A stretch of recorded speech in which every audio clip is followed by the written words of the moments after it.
என்னை பாராட்டி பேசிய கழகத்துடைய துணை பொதுச் செயலாளர் அத்தை கனிமொழி கருணாநிதி அவர்களுக்கும் மாணவரணி செயலாளர் சகோதரர் எழிலரசன் அவர்களுக்கும் என்னுடைய நன்றியை நான் தெரிவித்துக் கொள்கின்றேன்.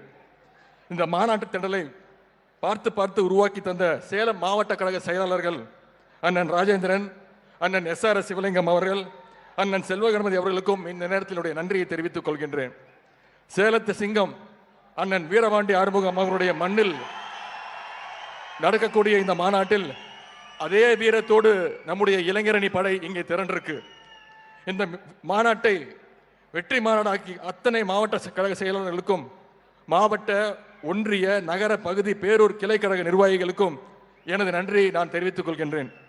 குறிப்பாக நீங்கள் அத்தனை பேரும் அளித்த அந்த மாநாட்டு நிதிதான் இந்த மாநாட்டை இவ்வளவு சீரும் சிறப்புமாக நடைபெறுவதற்கு உபயோகமாக இருந்திருக்கின்றது. இன்னைக்கு ராமேஸ்வரத்தில் ஒருவர் இருக்கிறார். 22 கிணறுல நீராடி விட்டு ராமநாதசாமியை நோக்கி பார்க்க போய்கிட்டு இருக்கிறார். ஆனா இங்க நாம மாநில உரிமை காக்க 22 தலைப்புகளில் நம்முடைய பேச்சாளர்கள் ஆற்றிய உரை நம்முடைய கிழவன் ராமசாமியை நோக்கி அமைந்துள்ளது. 22 தலைப்புகளை உரையாற்றின மாண்புமிகு அமைச்சர்கள், சட்டமன்ற உறுப்பினர்கள், நாடாளுமன்ற உறுப்பினர்கள், கழக நிர்வாகிகள், திராவிட இயக்க சிந்தனையாளர்கள் அத்தனை பேருக்கும் என்னுடைய நன்றி. அதேபோல் கொள்கை சார்ந்த கலை நிகழ்ச்சிகளை நடத்தின அண்ணன் இறையன்பன் குத்தூஸ் அவர்களுக்கும், புதுகை பூபாலம் கலைக்குழுக்கும் என்னுடைய வாழ்த்துக்களை நான் தெரிவித்துக் கொள்கின்றேன். முக்கியமாக இந்த மாநாட்டு பணிகளில் என்னோடு தோல் நிற்கிற மாநில துணை செயலாளர்கள் திரு ஜோயல், இன்பா ரகு, இளையராஜா, பிரகாஷ், அப்துல் மாலிக், பிரபு கஜேந்திரன், சீனிவாசன், GP ராஜா, ஆனந்த்குமார் உள்ளிட்ட அனைத்து துணை செயலாளர்களுக்கும், இளைஞரணியினுடைய அனைத்து நிர்வாகிகளுக்கும் என்னுடைய நன்றியை தெரிவித்துக் கொள்கின்றேன். அதுபோல் சேலம் மாவட்ட இளைஞரணி அமைப்பாளர்கள் திரு வீரபாண்டி பிரபு, திரு மணிகண்டன், திரு அருண் பிரசன் அவர்களுக்கும், மாநகர அமைப்பாளர் திரு கேபிள் சரவணன் அவர்களுக்கும் என்னுடைய நன்றி தெரிவித்துக் கொள்கின்றேன்.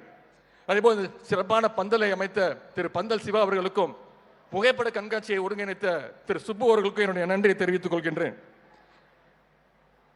இந்த நிகழ்ச்சியை சிறப்பாக தொகுத்து வழங்கி கொண்டிருக்கக்கூடிய அருமை சகோதரர் திரு தமிழ்கேள்வி செந்தில்வேல் அவர்களுக்கும், அருமை சகோதரி திவ்யாநாதன் அவர்களுக்கும் என்னுடைய நன்றியை தெரிவித்துக் கொள்கின்றேன். இந்த மாநாட்டை தமிழ்நாட்டின் மூலை முடுக்கெல்லாம் கொண்டு சேர்த்து விழிப்புணர்வு ஏற்படுத்திய DMK ரைடர்ஸ் அந்த குழுவுக்கும் என்னுடைய நன்றியை தெரிவித்துக் கொள்கிறேன். இதற்கெல்லாம் மேலாக இந்த நிகழ்ச்சியில் கலந்து கொண்டிருக்கக்கூடிய அனைத்து திமுக மூத்த நிர்வாகிகளுக்கும், முத்தமிழர் கலைஞருடைய உயிரினும் மேலான உடன்பிறப்புகளும் அத்தனை பேருக்கும் என்னுடைய நன்றியை நான் தெரிவித்துக் கொள்கின்றேன். 1944ஆம் ஆண்டு இதே சேலத்தில் நடந்த மாநாட்டில் தான் நீதி கட்சிக்கு திராவிடர் கழகம் என்ற பெயர் மாற்றப்பட்டது. அந்த மாநாட்டை பற்றி திராவிட நாட்டு ஏட்டில் பேரறிஞர் அண்ணா ஒரு கட்டுரை எழுதியிருக்கிறார். அந்த கட்டுரைக்கு தலைப்பு சேலம் செயலாற்றும் காலம் அப்படின்னு தான் அந்த தலைப்பு கொடுத்திருந்தார்.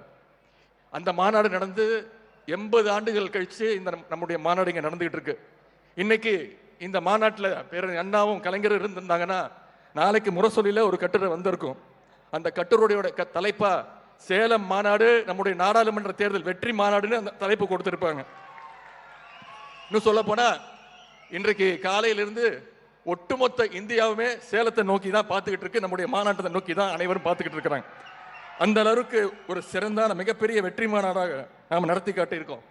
10 ஆண்டு கால பாசிச ஆட்சிக்கு முடிவு கட்டுவதற்கான படை இங்கேருந்து புறப்பட தயாராக இருக்கின்றது. உங்களை எல்லாம் பார்க்கும்பொழுது எனக்கு மிகுந்த உணர்ச்சி இருக்கிறது, உணர்ச்சி வசப்படுகின்றேன்.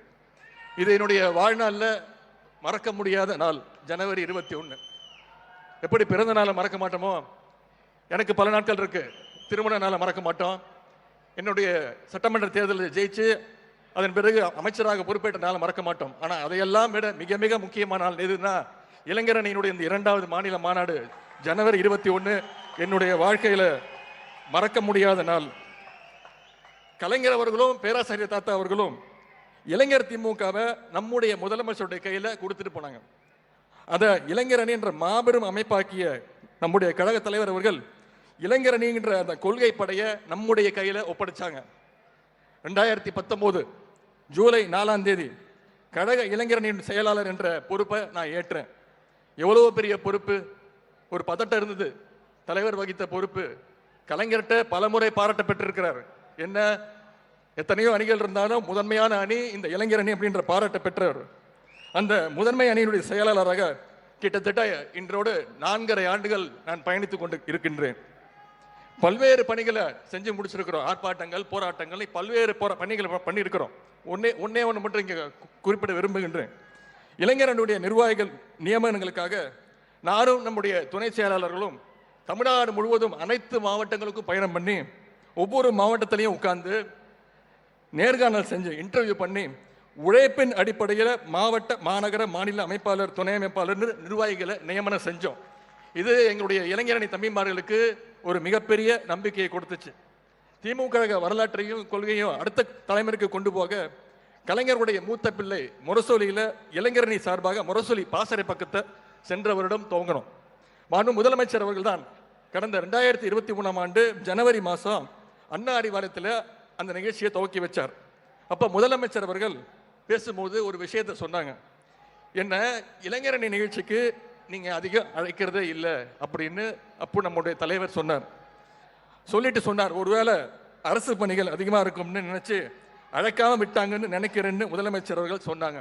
அவர் சொன்னோடனே சென்ற மாதம் அண்ணா அறிவாலயத்தில் நம்முடைய அமைப்பாளர்கள் அறிமுக கூட்டத்தை நம்முடைய முதலமைச்சர் அவர்கள் தான் நடத்தணும். இன்னைக்கு இந்த மாநாட்டுக்கும் நம்முடைய முதலமைச்சர்களை அழைச்சிருக்கிறோம். இனிமேல் இளைஞரணி நடத்தக்கூடிய அனைத்து நிகழ்ச்சியிலையும் எங்களுடைய தலைவருக்கு அழைப்பு இருக்கும். கலைஞர் நூற்றாண்டை முன்னிட்டு ஒவ்வொரு அணிக்கும் ஒவ்வொரு பணியை கொடுத்தாங்க. அதில் இளைஞரணிக்கு மிகுந்த முக்கியமான 3 பணிகள். முதல் பணி கலைஞர் நூற்றாண்டு மேரத்தான் போட்டி மாவட்டந்தோறும். அதேபோல் ஒரு சட்டமன்றத்திற்கும் நூற்றாண்டு பேச்சு போட்டி. அதே போல் ஒவ்வொரு சட்டமன்றத்திற்கும் கலைஞர் பெயரில் நூலகங்கள் திறக்கணும்னு ஆணையிட்டாங்க. அதில் ஏற்கனவே 15 நூலகங்களை தமிழ்நாட்டில் ஏற்கனவே இளைஞரணி தம்பிமார்கள் திறந்து வச்சிருக்கிறாங்க. மாநாடு முடிஞ்சதும் அந்த பணிகளை கண்டிப்பாக 100% செய்து முடிப்போம். இந்த மாநாட்டை நடத்துகின்ற வாய்ப்பை கழக தலைவர் எனக்கு கொடுத்த பிறகு தமிழ்நாட்டோடு அனைத்து மாவட்டங்களுக்கும் சென்று இளைஞரணி செயல் வீரர் கூட்டத்தை சிறப்பாக செய்து முடித்தோம். உங்களை எல்லாம் உங்களுடைய மாவட்டத்திற்கே வந்து நான் சந்தித்தேன். உங்களை எல்லாம் நான் சேலத்துக்கு அழைச்சேன். அந்த கூட்டங்களை எல்லாம் சிறப்பாக நடத்திய அனைத்து மாவட்ட கழக செயலாளர்களுக்கும் இந்த நேரத்தில் மீண்டும் என்னுடைய நன்றியை நான் தெரிவித்துக் கொள்கின்றேன். இந்த இளைஞரணி மாநாட்டிற்காக நம்முடைய தலைவர் அவர்கள் முரசொலியில் உங்களை எல்லாம் அழைக்கின்ற அந்த கடிதங்கள், வெளியிட்ட காணொலிகள் நம்ம இளைஞரணி தம்பிமார்களுக்கு ஒரு மிகப்பெரிய ஒரு டானிக்கா இருந்துச்சு. நம் மாணவர்களுடைய மருத்துவராகும் கணக்கு படிக்கின்ற நீட் தேர்வை ரத்து செய்யணும்னு சென்ற வருடம் ஆகஸ்ட் 20ஆம் தேதி தமிழ்நாடு முழுக்க உண்ணாவிரத போராட்டத்தை இளைஞரணி முன்னெடுத்துச்சு. நீட் விலக்கு உண்ணாவிரதத்தோட நாம நிக்கல, அதை மக்கள் போராட்டமா மாற்றணும்னு கையெழுத்து இயக்கம் துவங்கணும். தலைவர்கிட்ட சொன்னோம், 50 நாள்ல 50 லட்சம் கையெழுத்தை நாங்கள் பெறுவோம் அப்படின்னு சொன்னோம். ஆனால் இன்னைக்கு கிட்டத்தட்ட 85 லட்சம் கையெழுத்துக்களை நீட் தேர்வை ரத்து செய்யணும்னு பெற்றிருக்கிறோம். அது தலைவர்கிட்ட கொடுக்க போறோம். இது அடுத்த கட்டத்துக்கு எடுத்து போகணும்னா டெல்லியில சென்று இளைஞரணியின் சார்பாக ஒரு போராட்டத்தை நடத்துவதற்கும் நம்முடைய தலைவர் உத்தரவிட்டால் அதை செய்யவும் இளைஞரணி தம்பிமார்கள் தயாராக இருக்கின்றாங்க. மாநில உரிமைகளை பறிப்பதையே ஒன்றிய அரசு முழு நேர வேலையாக செஞ்சுக்கிட்டு இருக்கு. அதற்காகத்தான் நாம் இப்போ மாநில உரிமைகள் மீட்பு முழக்கம்னு இந்த மாநாட்டை நடத்திட்டு இருக்கோம். அடிமை அதிமுகவோட உதவியோடு தவழ்ந்து முதல்வரான திரு பழனிசாமி துணையோடு தான் நம்முடைய உரிமைகள் ஒன்றிய அரசு பறித்தது. வெளியுறவுத்துறை, இராணுவம் மட்டும் ஒன்றிய அரசிடம் இருந்தால் போதும் என்பதுதான் நம்முடைய திராவிட இயக்கத்துடைய கொள்கை. ஆனால் இன்னைக்கு எல்லா துறைகளையும் ஒன்றிய அரசு தன்னுடைய கையில் வச்சிருக்கு. கல்வி, சுகாதாரம்னு எல்லா துறைகளிலும் மாநில அரசோட உரிமைகளை சட்டத்திற்கு புறம்பா ஒன்றிய அரசு பறிச்சு வச்சிருக்கு. முக்கியமா வரி வருவாய், நம்மிட அதிகமான வரியை பெற்றுக்கொண்டு நமக்கு திருப்பி கொடுக்கறதே இல்லை. நாம 1 பைசா ஒன்றிய அரசுக்கு வரியா செலுத்தினா நமக்கு அவங்க திருப்பி தர்றது வெறும் 29 காசு. அதே போல கடந்த 9 ஆண்டுகள்ல தமிழ்நாட்டு மக்கள் வரி பணம் எவ்வளவு கட்டியிருக்கோம் தெரியுமா? கிட்டத்தட்ட 5 லட்சம் கோடி ரூபாய் வரியா கட்டியிருக்கோம். ஆனா அவங்க நமக்கு திருப்பி கொடுத்தது வெறும் 2 லட்சம் கோடி தான். இப்படி செய்யறதால மாநில அரசு மக்களுக்கான திட்டங்களை செயல்படுத்துவதில் செய்ய முடியாத ஒரு சூழலை ஒன்றிய அரசு ஏற்படுத்துகிறது. சமீபத்தில் அதுக்கு சிறந்த உதாரணம் சமீபத்தில் அந்த மழை வெள்ளம், மிகப்பெரிய சேதாரம். அப்பொழுது நம்முடைய முதலமைச்சர் அவர்கள் வேண்டுகோள் வச்சாங்க, பணம் கொடுங்க, இழப்பீடு கொடுக்கணும், மக்களுக்கு பணத்தை கொடுக்கணும்னு சொன்னாங்க. அப்போ ஒன்றிய அரசு நிதியமைச்சர் என்ன சொன்னாங்க, நாங்கள் என்ன ஏடிஎம் மிஷினா அப்படின்னு கேட்டாங்க. அதற்கு தான் நான் ஒரு வார்த்தை சொன்னேன், நாங்கள் என்ன உங்கள் அப்பா வீட்டு பணத்தை கேட்குறோமான்னு கேட்டேன். அதற்கு அந்த அம்மாவுக்கு பயங்கர கோபம். டெல்லியில் ஒரு பத்திரிகையாளர் சந்திப்பை வச்சு கிட்டத்தட்ட 1/2 மணி நேரம் எனக்கு பாடம் எடுத்தாங்க. உதயநிதிக்கு பாடம் எடுத்தாங்க. மரியாதையாக பேச கற்றுக்கோ அப்படின்னாங்க. நான் உடனே அடுத்த நாள் சொன்னேன், அம்மா நான் மரியாதையாவே கேட்கிறேன், மாண்புமிகு அமைச்சர் அவர்களே, நாங்கள் உங்கள் வீட்டு மாண்புமிகு அப்பா வீட்டு பணத்தை நான் கேட்கல அப்படின்னு. அவங்க கேட்ட மரியாதையை நான் கொடுத்துட்டேன். நம்ம கேட்ட நிதியை இது வரைக்கும் ஒரு பைசா கூட திருப்பி கொடுக்கல. அதே போல நம்முடைய கல்வி உரிமை, மொழி உரிமை, நிதி உரிமை, வேலை வாய்ப்பு உரிமை, அதிகார குறைப்பு, பண்பாட்டு ரீதியான தாக்குதல் நம்ம மீது மிகப்பெரிய அளவில் ஒன்றிய அரசு தாக்குதல் நடத்திக்கிட்டு இருக்கு. புதிய கல்விக் கொள்கைன்னு சொல்லி 5ஆம் வகுப்புக்கு பொதுத் தேர்வு கொண்டு வராங்க, 8ஆம் வகுப்புக்கு பொதுத் தேர்வு கொண்டு வராங்க. அது மட்டும் இல்லை, நீட் மிகப்பெரிய ஒரு உயர்கல்வி நோயாக மாறி இருக்கு. 11 குழந்தைங்க இறந்துருக்கிறாங்க. அனிதால ஆரம்பிச்சு சென்னை ஜெகதீசன் வரைக்கும் இது வரைக்கும் 11 குழந்தைங்க தற்கொலை பண்ணியிருக்கிறாங்க. இப்போ மருத்துவம் மட்டும் இல்லை, எல்லா பட்டப்படிகளுக்கும் நுழைவுத் தேர்வு என்ட்ரன்ஸ் எக்ஸாம் வரப்போகுதுன்னு சொல்றாங்க. மொழி நம்முடைய உரிமை மட்டுமல்ல, தமிழ் மொழி நம்முடைய உயிர். தமிழை அழிக்க நினைத்தால் இங்க கூடியிருக்கக்கூடிய எங்களுடைய இளைஞர்கள் நாங்கள் எங்கள் உயிரை கொடுக்கவும் தயாராக இருக்கின்றோம்.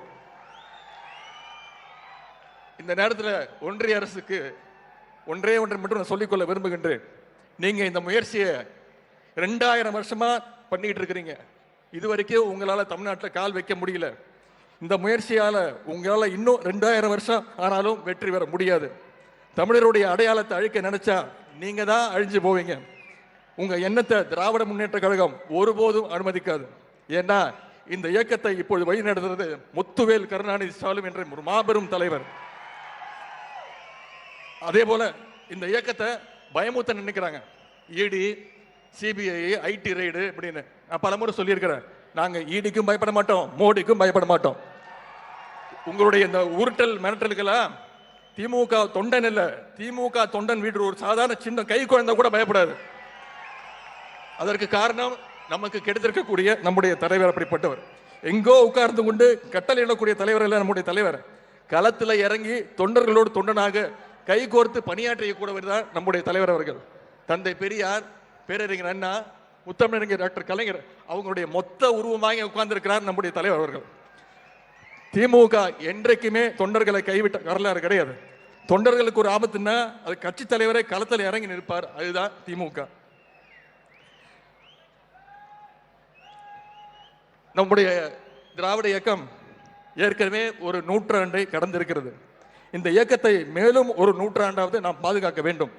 அப்பொழுதுதான் தமிழ்நாடும் தமிழ் மொழியும் தமிழர் பண்பாடும் காப்பாற்றப்படும். இந்த இயக்கத்தை நாம் பாதுகாத்தால்தான் ஒடுக்கப்பட்ட பிற்படுத்தப்பட்ட மக்களுக்கான சமூக நீதி காப்பாற்றப்படும். அதற்கு இப்பொழுது நாம் செய்ய வேண்டிய ஒரே வேலை என்னன்னா, வருகின்ற நாடாளுமன்ற தேர்தலில் தமிழ்நாடு, புதுச்சேரி 40 இடங்கள்லையும் நம்முடைய இந்தியா கூட்டணி மிகப்பெரிய வெற்றியை பெற்றாகணும். நம்முடைய தலைவர் யாரை கை காட்டுறாரோ அவர் தான் அடுத்த இந்திய பிரதமராக வர வேண்டும். அதற்கு நாம் அனைவரும் உழைக்க வேண்டும். இன்னைக்கு பலர் ஆச்சரியமா பார்க்குறாங்க. 2011 2021 வரைக்கும் 10 வருஷம் திமுக ஆட்சியில் இல்லை. ஆனால் இப்போ தொடர்ந்து அனைத்து தேர்தலையும் மக்களுடைய ஆதரவை பெற்று வெற்றி. 2019 நாடாளுமன்ற தேர்தல் வெற்றி, 2021 சட்டமன்ற தேர்தல் வெற்றி. எப்படி இந்த வெற்றி, அதற்கு பேர் உள்ளாட்சி தேர்தலில் தொடர்ந்து வெற்றி, எப்படி இந்த வெற்றியை பெற முடிகிறது நம்மால் அப்படின்னு அதிமுக அதிசயமா பார்க்குறாங்க, ஆச்சரியமா பார்க்குறாங்க. அதற்கு ஒரு சின்ன கதையின் மூலம் நான் சொல்ல விரும்புகின்றேன். ஒரு ஊரில் ஒரு சின்ன பையன் இருந்தான். அவனுக்கு ரன்னிங் ரேஸ், ஓட்டப்பந்தயத்தில் அவனுக்கு ரொம்ப ஆர்வம். அவனோட யாரும் ஓடி அவனை ஜெயிக்கவே முடியாது அப்படின்னு அவனுக்கு ஒரு பெரிய தைரியம். ஒரு தடவை ஊரில் ஒரு ஓட்டப்பந்தயம் ரன்னிங் ரேஸ் நடந்தது. ஒரு வயதான முதியவர் அந்த போட்டியை பார்த்து உட்கார்ந்துக்கிட்டு இருந்தார். மற்ற எல்லாரையும் விட அந்த சிறுவன் வேகமாக ஓடி ஜெயிச்சிட்டான். எல்லாரும் கைத்தட்டி உற்சாகப்படுத்தினாங்க. ஆனால் அந்த வயதான பெரியவர் மட்டும் கைத்தட்டவே இல்லை. மீண்டும் ஒரு போட்டி நடந்தது. அந்த பையனை விட சற்று வயது அதிகமுள்ள குழந்தைகளோடு சேர்ந்து கலந்து கொண்டு அந்த போட்டியிலும் அந்த சிறுவனே வேகமாக ஓடி திருப்பி ஜெயிச்சிட்டான். ஒட்டுமொத்த ஊருமே கைத்தட்டுச்சு. ஆனால் அந்த வயதான பெரியவர் அப்பவும் கைத்தட்டவே இல்லை. அப்போது அந்த முதியவர்கிட்ட போய் அந்த சின்ன பையன் கேட்குறான், நான் தான் ஒரு வாட்டி ஜெயிச்சிட்டு இருக்கிறேன், எல்லாரும் கைத்தட்டுறாங்க, நீங்கள் மட்டும் ஏன் கைத்தட்ட மாட்டேறீங்கன்னு அந்த பெரியவர்கிட்ட கேட்குறாரு. அப்போ அந்த பெரியவர் சொல்கிறாரு, இந்த கிராமத்திலிருந்து வேறு 2 சிறுவர்களோடு உன்னால் ஓடி ஜெயிக்க முடியுமா அப்படின்னு கேட்டார். அதில் ஒரு சிறுவன் சத்தான உணவில்லாமல் வாடுகின்ற ஒரு ஏழை வீட்டு பையன், மற்றொரு சிறுவன் கண்ணொலி இல்லாத ஒரு மாற்றுத்திறனாளி பையன். இவங்க 2 பேரையும் உன்னால் ஜெயிக்க முடியுமா அப்படின்னு அந்த வயதான பெரியவர் கேட்டார். இப்போது பாருங்கன்னு சொல்லி திருப்பி ரன்னிங் ரேஸ் ஓடி முதல் ஆளாக திருப்பி அந்த பையன் தான் வெற்றி பெற்றான். மற்ற 2 சிறுவர்களும் கொஞ்சம் பின்னாடி தடுமாறி கொண்டு தான் வந்தாங்க. இதை பார்த்த மக்கள் கூட்டம் இந்த முறை வெற்றி பெற்ற இந்த சிறுவனுக்கு கை தட்டவே இல்லை. அப்போ அந்த சிறுவன் போய் தாத்தாட்ட கேட்டான், போன முறை ஜெயிக்கும் போதெல்லாம் கை தட்டாங்க, இந்த முறை ஜெயிக்கும் போது ஏன் இந்த ஊர் ஜனங்க கை தட்டல பொண்ணு? அப்போ அந்த தாத்தா சொன்னாரு, இப்போ மீண்டும் ஓடு, அதே பசங்களோட போட்டி போட்டு ஓடு, ஆனா இந்த தடவை அந்த 2 சிறுவர்களுடைய கைகளையும் பிடித்து கொண்டு சேர்ந்து ஓடு அப்படின்னு சொன்னார். அதே மாதிரி அந்த சிறுவனும் அந்த 2 பேருடைய கைகளையும் பிடித்து கொண்டு சீராக ஓடினா 3 பேரும் ஒன்னாக அந்த ரேஸ்ல ஜெயிச்சாங்க. இப்போ அந்த ஒட்டுமொத்த ஊருமே அந்த பையனை பாராட்டுச்சு. இப்படிதான் திமுகவுடைய வெற்றி. யார் யாரெல்லாம் உரிமைகள் மறுக்கப்பட்டிருக்கிறார்களோ அவர்களோடு கைகோர்த்து கொண்டு நாங்கள் ஓடிக்கொண்டிருக்கிறோம். ஒடுக்கப்பட்ட பிற்படுத்தப்பட்ட மக்களோடு கைகோர்த்து நாங்கள் ஓடிக்கொண்டிருக்கிறோம். பெரும்பான்மையின் பேரால் அச்சுறுத்தப்படும் சிறுபான்மை மக்களோடு கைகோர்த்து கொண்டு ஓடிக்கொண்டிருக்கிறோம். மாற்றுத்திறனாளிகளோடு கைகோர்த்து கொண்டு ஓடிக்கொண்டிருக்கிறோம். 3ஆம் பாலினம் என்று சொல்லப்படுகின்ற திருநங்கை திருநம்பிகளோடு கைகோர்த்து கொண்டு ஓடிக்கொண்டிருக்கிறோம். காலங்காலமாக அடிமைப்படுத்தப்பட்ட பெண்களோடு கைகோர்த்து கொண்டு நாம் ஓடிக்கொண்டிருக்கிறோம். எல்லோரும் சேர்ந்துதான் அந்த வெற்றி கோட்டை தொட வேண்டும் என்று நாங்கள் இருக்கின்றோம். அதனால் திமுகவுடைய தேர்தல் வெற்றியை ஒவ்வொருவரும் தங்களுடைய தமிழ்நாட்டு மக்களுடைய வெற்றியாக மக்கள் கொண்டாடி கொண்டிருக்கிறார்கள். இதே போன்ற ஒரு வெற்றியை தான் திமுக இடம்பெற்றிருக்கக்கூடிய இந்தியா கூட்டணி தமிழ்நாட்டில் வருகின்ற நாடாளுமன்ற தேர்தலில் பெறப்போகின்றது. தமிழ்நாட்டு மட்டுமல்ல, இந்தியா முழுவதும் இந்தியா கூட்டணி தான் மாபெரும் வெற்றி பெற இருக்கின்றது. பாசிஸ்டுகளுடைய காலம் முடிவுக்கு வர இருக்கின்றது. அந்த குறிக்கோளோடு நாம் அனைவரும் நம்முடைய முதலமைச்சருடைய வழிகாட்டின்படி தேர்தல் பணியாற்ற துவங்கி விடுவோம். இந்த மாபெரும் மாநாட்டின் மூலமாக ஒரு முக்கியமான விஷயத்தை சொல்ல இருக்கின்றேன். இளைஞரணி தம்பிகளுக்கென்று இந்த முறை ஒரு லட்சியம் இருக்கிறது. அது என்ன லட்சியம்னா, 2018ஆம் ஆண்டு ஆகஸ்ட் 28ஆம் தேதி அன்றைக்கு அண்ணா அறிவாலயமே மிகுந்த உணர்ச்சி வசப்பட்டு நின்றுச்சு. தலைவர் கலைஞருடைய மறைவுக்கு பிறகு நம்முடைய முதலமைச்சர் அவர்கள் அன்னைக்கு தான் கழக தலைவராக பொறுப்பேற்றாங்க. அப்பொழுது அவர் கூறிய ஒரு வார்த்தை, எனக்கு ஒரு கனவு இருக்கின்றது, சாதி பேதமற்ற சமூகம் அமைந்திட வேண்டும், ஆணுக்கு பெண் சமம், திருநங்கையர் மாற்றுத்திறனாளிகள் வாழ்வில் ஒளி வீச வேண்டும், பகுத்தறிவு வழியில் உலகை காண வேண்டும், மிக மிக முக்கியமாக நாடெங்கும் காவிச்சாயம் பூச நினைக்கின்ற பாசிஸ்டுகளை வீழ்த்த வேண்டும். இந்த கனவை நான் காண்கின்றேன். நான் மட்டுமல்ல, இயக்கத்தின் கோடான கோடி தொண்டர்களும் சேர்ந்து காண்கின்றோம் என்று நம்முடைய தலைவர் அவர்கள் அன்றைக்கு சொன்னாங்க. நான் சொல்றேன், எங்களுடைய இளைஞரணி தம்பிமார்கள் எங்களுக்கு அந்த லட்சியம், தலைவர்களுடைய அந்த கனவை நினைவாக்கி தர வேண்டியதுதான் எங்களுடைய அடுத்த வேலை. இந்த லட்சியம் ஏதோ தனிப்பட்ட ஒரு உதயநிதி லட்சியம் அல்ல, இங்கு வந்திருக்கக்கூடிய லட்சக்கணக்கான இளைஞரணி தம்பிமார்களுடைய லட்சியம். இந்தியா முழுவதும் காவிச்சாயம் பூச நினைக்கின்ற பாசிஸ்டுகளை வீழ்த்துவதே அந்த லட்சியத்தின் முதல் படி. காவிச்சாயத்தை அழித்துவிட்டு சமூக நீதி வண்ணத்தை பூசி எல்லோரும் உறுதியேற்று உழைப்போம். அதற்கு அடித்தளமிடுகின்ற வகையில் இன்னைக்கு இந்த மாநில உரிமைகள் முழக்கம்னு இந்த மாநாடு நடந்துகிட்டு இருக்கு. எனவே தலைவர் அவர்களே, இந்த இளைஞரணி நீங்கள் இப்போ கழக தலைவர் ஆயிட்டாலும் இந்த இளைஞரணிக்கு எப்பவுமே நீங்க தான் தலைவர், செயலாளர். நான் பேருக்கு தான் செயலாளர். இந்த இளைஞரணிக்கு பர்மனண்டா எப்பவுமே நீங்க தான் செயலாளர். இது உங்களுடைய குழந்தை. இந்த அணிக்கு தாயும் நீங்க தான், தந்தையும் நீங்க தான், எல்லாமும் நீங்க தான். எனவே இந்த குழந்தைங்க இப்போ இந்த குழந்தைங்கலாம் கொஞ்சம் வளர்ந்துட்டாங்க. எனவே அந்த குழந்தைங்களுக்குலாம் நிறைய பொறுப்பு கொடுங்க, நிறைய வேலை கொடுங்க. வர